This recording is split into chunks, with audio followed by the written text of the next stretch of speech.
ए, सुनो, हमारी जूती टूट गई है, क्या तुम इसे ठीक कर दोगे? हाँ हाँ शास्त्री जी, क्यों नहीं। अरे यही तो मेरा काम है। लाइए, दे दीजिए।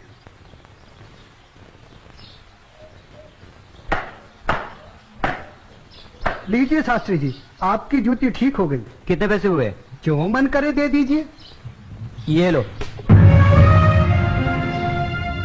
शास्त्री जी, बुरा न मानो तो एक बात पूछूं? जो पूछना है जल्दी पूछो, हमारे पास समय नहीं है। आप लोग इतनी सुबह सुबह कहाँ जा रहे हैं? आज पूर्णिमा है, इसीलिए हम सब लोग गंगा स्नान करने जा रहे हैं। गंगा माँ के चरणों में दान पुण्य करके उनका आशीर्वाद प्राप्त करेंगे। परंतु तुम ये सब क्यों पूछ रहे हो? आप लोगों को देखकर मेरे मन में ख्याल आया था कि आप लोग जरूर किसी शुभ कार्य के लिए जा रहे हैं। अगर आप लोग मेरा भी एक काम कर दें तो आपकी बड़ी मेहरबानी होगी। करने योग्य होगा तो अवश्य करेंगे। जल्दी बताओ क्या काम है? शास्त्री जी, आज बड़ा शुभ दिन है और आज के दिन मैं भी चाहता हूँ कि कुछ दान पुण्य करके गंगा माई का आशीर्वाद प्राप्त करूँ। शास्त्री जी, मेरी तरफ से ये दमड़ी गंगा माई को अर्पण कर दें तो आपकी बड़ी मेहरबानी हो। ठीक है, दे देंगे। लाओ। ये क्या बात कर रहे हैं? ज्ञानी होकर अज्ञानी जैसा काम करते हैं। क्यों, क्या हुआ? राम राम, आंखें होते हुए भी अंधों जैसी बात कर रहे हैं। ये छोटी जाति से है। अगर इसकी छुई हुई दमड़ी आपने छू ली तो आप भी अपवित्र हो जाएंगे। गंगा जी में डुबकी लगाने के बाद भी पवित्र नहीं हो पाएंगे। राम राम राम राम। हाँ, तुम ठीक कह रहे हो। सुनो, तुम अपनी दमड़ी इस पत्थर पर रख दो। जैसी आपकी आज्ञा। ओम पवित्राय नमः। हाँ, अब ठीक है, अब आप इसे छू सकते हैं। ठीक है, चलो। शास्त्री जी, एक प्रार्थना और थी। अब क्या है?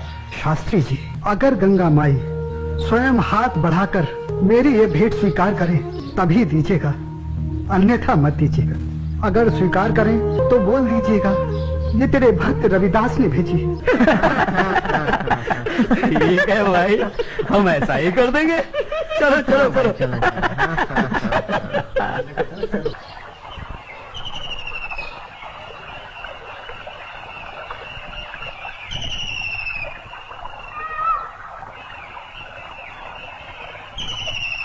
जय हो गंगा मैया की।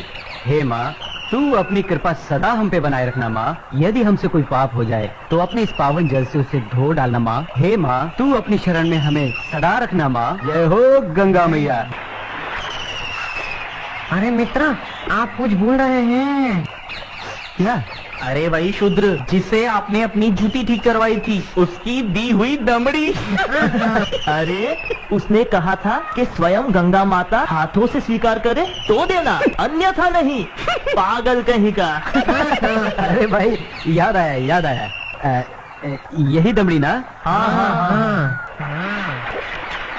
हे गंगा मैया, ये दमड़ी उस शुद्ध रविदास ने आपको भेंट करने के लिए दी है और ये भी कहा है यदि आप स्वयं अपने हाथों से इसे स्वीकार करें तो ही हम आपको दें। जय हो गंगा मैया। अरे गुरुजी, आप भी क्या उस शूद्र की बातों में आ गए? भला ऐसा भी कहीं हो सकता है कि स्वयं गंगा माँ अपने हाथों से उस शूद्र की भेंट स्वीकार करे?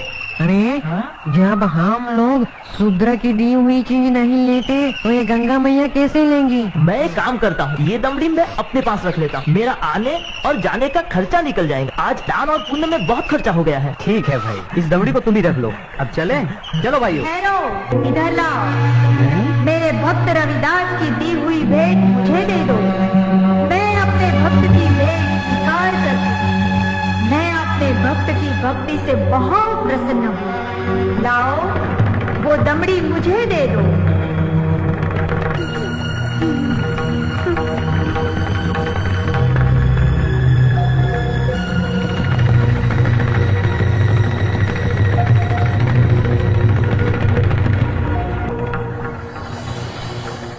और सुनो, ये कंगन मेरी ओर से मेरे भक्त को दे देना और कहना मैंने उसकी भेंट स्वीकार कर ली।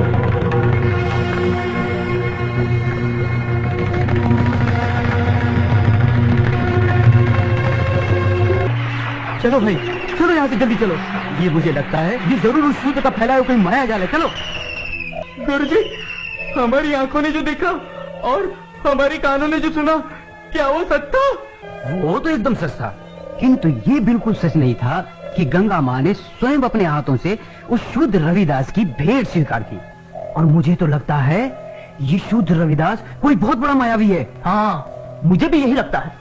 मैं अपनी आंखों और कानों पर अभी तक विश्वास नहीं कर पा रहा हूँ। परंतु एक बात मेरी समझ में नहीं आ रही कि इस तरह के मायावी चमत्कार दिखाकर उस शूद्र रविदास को क्या प्राप्त होगा। प्रसिद्धि, हाँ हाँ प्रसिद्धि। वो यही चाहता है कि हम उसके इस माया जल को चमत्कार समझें। तो आगे की कहानी मेरी पूरी तरह से समझ में आ गई। वो शूद्र यही चाहता है कि उसके इस चमत्कार की चर्चा हम पूरे राज्य में करें, जिससे राज्य के भोले भाले लोग उसे गंगा माँ का सच्चा भक्त समझकर उसकी पूजा करने लगे। आप बिल्कुल सही कह रहे हैं। लेकिन इस कंगन का क्या करें? अरे करना क्या है, दे देते हो शूद्र को। राम राम, कैसी मूर्खों जैसी बातें कर रहे हैं। ऐसा करते हैं, इस कंगन को महाराज के पास लेके चलते हैं। वो जरूर हमें इस कंगन के बदले में उचित इनाम देंगे। हाँ, यही ठीक रहेगा। तो चलो महाराज के पास चलते हैं। लेकिन उस रविदास के बच्चे से क्या कहेंगे हम? अरे हम उसके घर के सामने से ही नहीं जाएंगे।